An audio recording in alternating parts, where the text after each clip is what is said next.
Sir नमस्कार. नमस्कार. आज आमच्या चॅनलला जुळलेले आहे मोहन गर्गे सर, जे परिचयचे व्यक्तित्वाचे धनी आहे आणि सर्व त्यांना ओळखतात, सर्व विद्यार्थी त्यांना ओळखतात. गर्गे सर नमस्कार, आमच्या चॅनलमध्ये आपलं नमस्कार.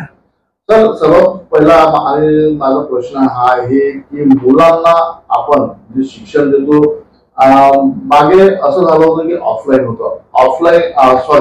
होतं. ऑनलाईन नंतर एकदम जे विद्यार्थी आहे आता ऑफलाईन वळले आहे, तर त्याच्यावर आपलं काय म्हणणं, त्यांना कसं काय सामोरं शिक्षित करू शकतो? ऑनलाईन हे जे शिक्षण आहे ना, याच्यामध्ये जो विद्यार्थी स्वतःहून शिकणार आहे त्याच्याकरता ऑनलाईन हेच शिक्षणाचं मीडियम जास्त चांगलं असतं. आणि शाळेत येण्याच्या पाठीमागे किंवा कॉलेजमध्ये येण्याच्या पाठीमागे नुसतं शिक्षण घेणं हाच पर्पज नसतो. शिक्षणाच्या व्यतिरिक्तही पुष्कळ गोष्टी असतात. पण जो इनहरंट लर्नर आहे, जो स्वतःहूनच शिकतो, तो ऑनलाईन पण शिक्षण घेऊ शकतो. व्हेअरएज ज्याला स्वतःहून शिक्षण घ्यायची ज्याची ताकद नाही आहे, जो स्वतःहून अभ्यास करत नाही, त्यांनी शाळेत किंवा कॉलेजेसमध्ये शिक्षण घेतलेलं सगळ्यात उत्तम. तर कोरोना काळानंतर असं झालेलं आहे की विद्यार्थ्यांना जे शिक्षण पाहिजे ते मिळत नाही. त्यांचे आई वडील कामात व्यस्त असल्याने त्यांचं थोडंफार जो मन आहे, त्यांचं जो लक्ष आहे तो भटकत आहे. त्याच्यावर आपलं काय? जे सध्याचा विद्यार्थी आहे हा जास्त वेळ सोशल मीडिया म्हणा किंवा इंटरनेटवर म्हणा किंवा मोबाईलवर म्हणा पुष्कळ वेळ अडकलेला असतो. ही त्याची वेळ त्याला कळलं की काय आपल्या उपयोगाचं आहे आणि तेवढंच त्यांनी जर का वापर केला आणि त्याचा योग्य वापर केला तर तो विद्यार्थी शाळेमध्ये पण लक्ष देईल. पण याच्या व्यतिरिक्त आई वडिलांनी सजग असायला पाहिजे आणि विद्यार्थ्याचं होमवर्क म्हणा, विद्यार्थ्याची ऍक्टिव्हिटी, विद्यार्थ्याकडे लक्ष असणं, त्याला एक रोजचे 5 ते 10 मिनिटं देणं आणि संस्कार देणं हे अतिशय गरजेचं आहे. सर विद्यार्थ्यांना त्यांच्या स्टडी सगळं स्ट्रॉंग करण्यासाठी आपण काय काय करू शकतो? विद्यार्थ्यांनी सगळ्यात पहिले स्वतःचं ध्येय पक्क केलं पाहिजे. इतरांचं ध्येय तो स्वतः जर का घेईल तर ते होणार नाही. स्वतःच ध्येय स्वतःनीच मुलांनी फिक्स केलं पाहिजे. त्या मुलगा जर का लहान असेल तर ते आई वडिलांच्या मदतीने फिक्स झालं पाहिजे आणि त्या ध्येयाकडे तो सतत जातोय का याच्याकडे पालकांनी पण आणि मुलांनी लक्ष दिलं तर त्याच्याकरता ध्येय साध्य करणं अजिबात कठीण असणार नाही. सर मुलांचं जे विद्यार्थ्यांचं जे डेव्हलपिंग आहे, ते डेव्हलपिंगसाठी त्यांचं डेव्हलपमेंट होण्यासाठी त्यांचं माइंड म्हणजे शिक्षणाकडे वळण्यासाठी आपलं काय पाऊल आहे? तसे शिक्षणाचे 2 भाग आहेत, एक अकॅडमिक्स आणि दुसरं अदर दॅन अकॅडमिक्स. जे आजच्या जगात राहण्याकरता जे काही संस्कार त्याच्यावर करणं गरजेचं आहे, ते संस्कार आणि स्किल्स या दोन्हीचं महत्व अकॅडमिक्स एवढंच आहे. तर ते करण्याकरता तुम्ही या तिन्ही गोष्टी अचीव करायकरता प्रयत्न केला पाहिजे. मुलाचं शिक्षण, मुलाचा स्किल डेव्हलपमेंट आणि मुलाचे संस्कार, या तिन्ही गोष्टी जर का उत्तम असल्या तर मुलाचं शिक्षण चांगलं होतंय हे तुम्ही लक्षात घ्या.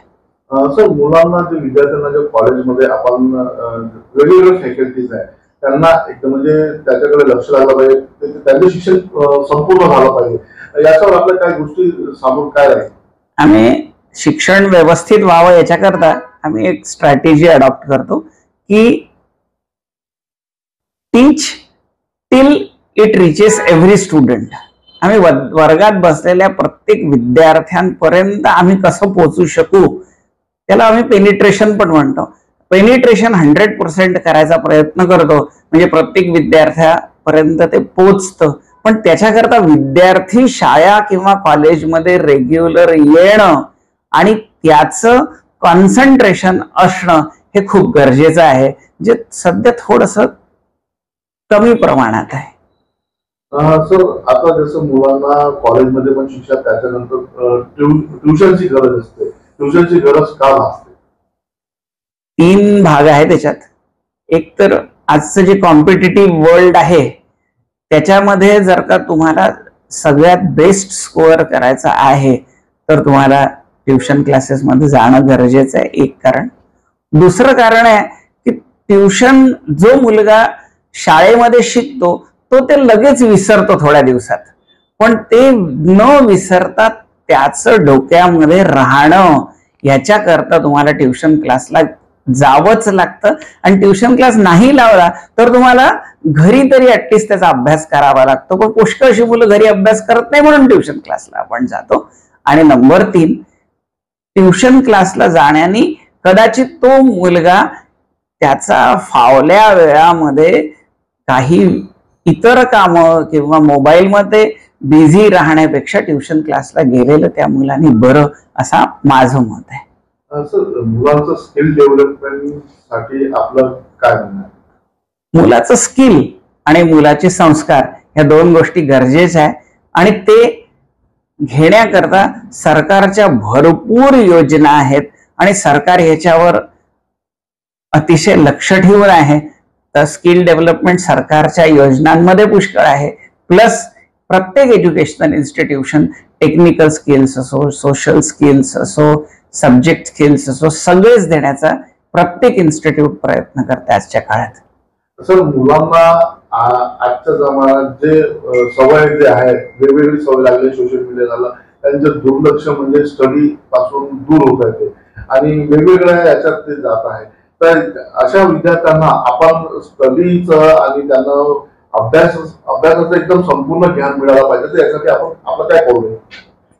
सगळ्यात पहिले तर त्या मुलाने रिकॉग्नाइज केलं पाहिजे, म्हणजे मुलाच्या हे लक्षात आलं पाहिजे की माझं दिवसात 1 तास 2 तास किती वेळ म्हणजे गरज नसलेला वेळ जितका जातोय या मोबाईलमध्ये. म्हणजे आपल्याला गरज मोबाईलचं युटिलिटी 1 तासाची आहे आणि आपण त्याच्यात 5 तास देतोय, म्हणजे आपले 4 तास वाया जातात. हे पहिले त्यांनी समजलं पाहिजे. त्याला जर का समजलं तर तो बरोबर त्याच्यामधनं बाहेर निघेल. तर कोणते कोणते विद्यार्थी असे असतात की ज्यांना जे फॅकल्टी पाहिजे ते फॅकल्टी मिळत नाही, दुसऱ्या फॅकल्टीमध्ये ते रुजू होऊन जातात, त्यांची ऍडमिशन तिथे होऊन जातात, त्याच्यानंतर त्यांचं लक्ष तिथे लागत नाही. त्याचं काय कारण असलं पाहिजे? त्याची जी काही स्ट्रीम चुकते, त्याला कॉमर्स घ्यायचं असतं पण आई वडिलांचा दबाव किंवा इतर लोकांचा दबाव याच्यामुळे तो सायन्स घेतो किंवा उलटही असू शकतं. या सगळ्यातना मार्ग एकच आहे की ज्या वेळेस समजलं की आपण चुकीच्या स्ट्रीम मध्ये गेलोय त्यावेळेस करेक्टिव्ह ऍक्शन लवकरात लवकर घ्यावी. अशा पिरियडमध्ये 1 वर्ष गेलं तर हरकत नाही, पण जास्त लक्ष हे लवकर करेक्शन करण्याकडे असावं. तर आपल्याला वाटतं का आजच्या जमान्यात आजचा जो युग चालू आहे तिथे पालकांना समजवण्याची गरज आहे आणि त्यांच्यासोबत त्या विद्यार्थ्यांना बसवण्याची गरज आहे, असं आपल्याला वाटतं का? पालक आणि विद्यार्थी याच्यामधलं जे कम्युनिकेशन आहे याच्यामध्ये गॅप आहे, तर ते ब्रिजिंग अतिशय गरजेचं आहे. आणि हे ब्रिजिंग जर का ते लहानपणापासूनच झालं, म्हणजे मुलगा आणि वडील रोज 5 मिनिटं करंट अफेअर्स म्हणा, क्रिकेट म्हणा, की त्यांचे जे काही आवडीचे विषय आहे ह्याच्यावर जर का रोज 5 मिनिटं आई वडील आणि विद्यार्थी यांचा संवाद जर का सुरू राहिला तर ही जी दरी निर्माण होते नंतर जाऊन ती कमी होईल आणि त्याचा जरूर फायदा होईल. सर, अखेर आपलं विद्यार्थ्यांना आणि पालकांना अशा 2 भागांना आपला काय एक संदेश आहे? विद्यार्थी पालक दोघेही आजचे अतिशय चांगले आहेत. आज ते इन्फॉर्म्ड वर्ल्ड मध्ये राहतात. त्यांना चांगलं प्लॅटफॉर्म मिळालेला आहे. आजच्या सारखी भारताची परिस्थिती पण आज चांगली आहे, तर त्यांनी एकमेकांशी संवाद साधत त्यांनी दोघांनीही पुढे गेलं पाहिजे आणि ते पुढे जाण्याकरता दोघांनी प्रयत्न केले पाहिजे. आणि ते प्रयत्न करण्याकरता जे प्रशिक्षण गरजेचं आहे ते आई वडील मुलं तिघांनी पण घेतलं पाहिजे. सर, आपल्या कॉलेजमध्ये कॉलेज असो, ट्युशन क्लासेस असो की अदर्स काही असो, त्यामध्ये जेव्हा पहिल्या वर्षी जेव्हा टीचरची निवड होते त्या टीचरला तुम्ही काय मेसेज द्याल स्टुडंट बद्दल? ज्या टीचरची निवड होते त्या सगळ्यात पहिले तर टीचरला हे कळलं पाहिजे की आपण इथे कंपल्शनने आलेलो नाही, आपण इथे बाय चॉईस आलेलो आहे आणि शिक्षण देण्यासारखी उत्तम सेवा आजच्या तारखेत कुठलीच नाही. तर शिक्षकी हा सगळ्यात महत्वाचा आणि